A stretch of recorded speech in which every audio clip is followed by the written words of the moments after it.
Welcome back to the Say and Tom podcast. Today, going to be talking about Oklahoma and Texas, the Red River rivalry. I knew I was going to mess that up. Woo! Um, I mess it up in my head even. But Red River, baby. Oklahoma, Oklahoma, number 6 in the country as an underdog against Texas. Texas with, I guess, a slight home field advantage, but you know, as my boy Cezanne was telling me, Oklahoma travels well, so I'm sure there will be plenty of red in the crowd. But in Dallas, so a decent drive for both fan bases, but nonetheless, going to be a good game, I think. Crazy that the number 6 team in the country is playing an unranked team, and they are the underdog at a neutral site as well. So, personally, I'll let I'll go first because I know Cezanne's got a lot to say about this one. So, Say what you got. um, Say what you gotta say. because I know you got a lot to say. You know it. So, yeah. So Oklahoma, the big reason that they're underdogs right now is it's up in the air whether John Mateer is going to play.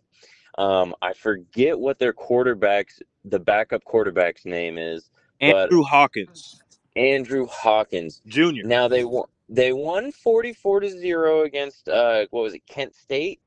So, not the best competition, and yes, they did win 44-0. They won how they were supposed to win. So I'm hoping John Mateer, if he's good enough to play, I'd say if he's not 100%, if he's good enough to play, he doesn't have to be 100%. I would play him because I genuinely think that's going to be Oklahoma's really only chance to win. The run game is been okay, and Texas's defense isn't really the best. So I don't know. There's some give and take there with like a bad run game versus a bad defensive run game. So I mean, anything could happen there, but the main thing is John Mateer is also Oklahoma's best runner. So if he can play, even if he's hurt, I'm hoping that he can get the start and actually play this week. But that's what I got on the Oklahoma side. On the Texas side, Arch Manning is, he had a rough start, but I don't. It's kind of an unfair judgment to say he had a quote unquote rough start of a full season where he knows this is his team. He has the reins. The last starts he made, he knew it wasn't his team. He knew he was going to go back to the sideline anyway. He was just stepping in to fill in some shoes from Quinn and Ewers. So, and he did a really good job doing that. But, there's less stress when that happens. You're the backup quarterback. He was probably living like the Blue Mountain State, like, you know what I mean? I think it was his name, Alex Moran in Blue Mountain State, being the backup quarterback, just living the life, being a baller as the backup. But now it's his team. Everybody puts high expectations on him, Heisman expectations on him.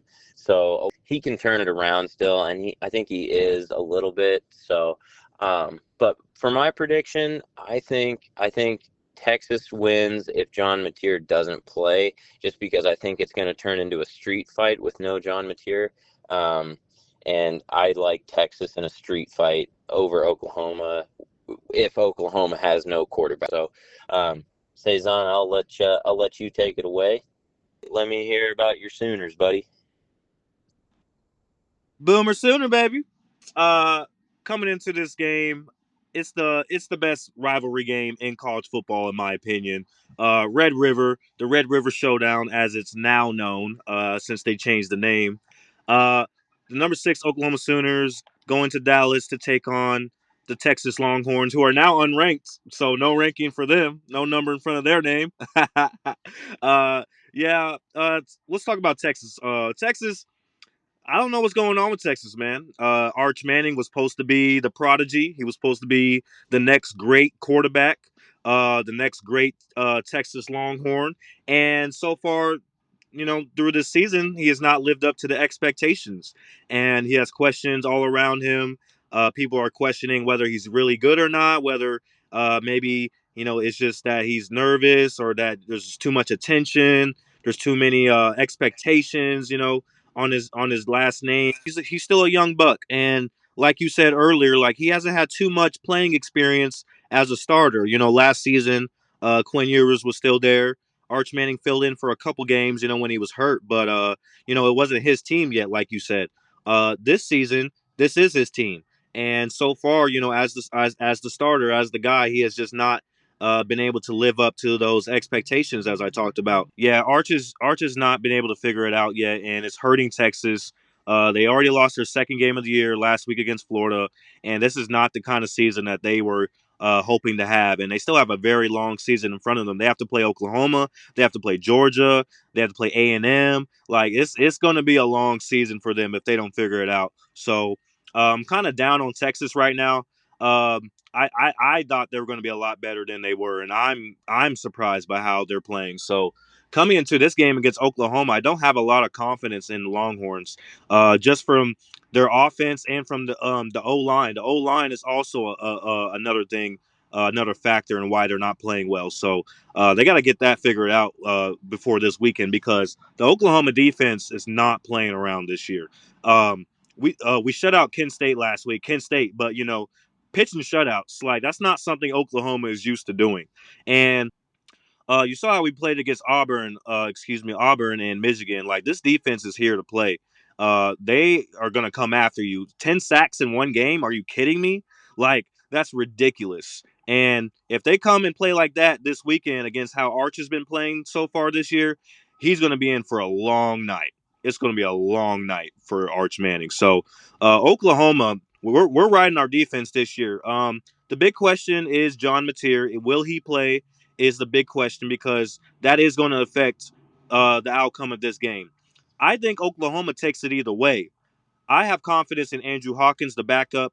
He started the second half of the season for us last year after Jackson Arnold was struggling. So he has good experience. He has more experience at starting than Arch does, which is a surprising point. But yeah, he has started more games than Arch Manning has in his career. So I have confidence either way. But I think if John plays, that we will be just that much better because John Mateer is just an absolute dog, and he's a guy that you have to scheme your whole defense around, your whole game plan. So, really hoping that John Mateer plays this weekend. But the thing is, I don't want him to rush it because Oklahoma's going to need him for the rest of the season. We still have a long season ahead of us as well. So, coming into this Yes. weekend, either whether he plays or not, I'm taking Boomer Sooner. I just think that it'll be the difference between like a 2 touchdown win and like a 3-point win. You know what I mean? But Yeah. I don't have a lot of confidence in Texas. Texas does not look good. Like you can have the athletes, but if you can't put it together, you're not going to win games. And so far, Texas found that out. 3-2 already, and I see them going 3-3 this weekend. So give me Boomer Sooner to win the Red River rivalry and continue on into a prosperous season for the Oklahoma Sooners. Texas, I think at this point they just hope to make the playoff. Hopefully, I, I, Yeah. I don't really see it I anymore don't. for them, but Well, we'll see. well, if you're correct, I'm gonna guess that they're out. But also props to nailing the Red River rivalry. It's tough, I, man. It's tough. It's tough. I Red River rivalry. It's But tough. I'm glad you also mentioned the rest of the schedule for Oklahoma because, if you would have looked at Oklahoma's schedule before the season and like looked at the preseason rankings versus, and like the end of their schedule. Anyways, thank you so much for watching and peace.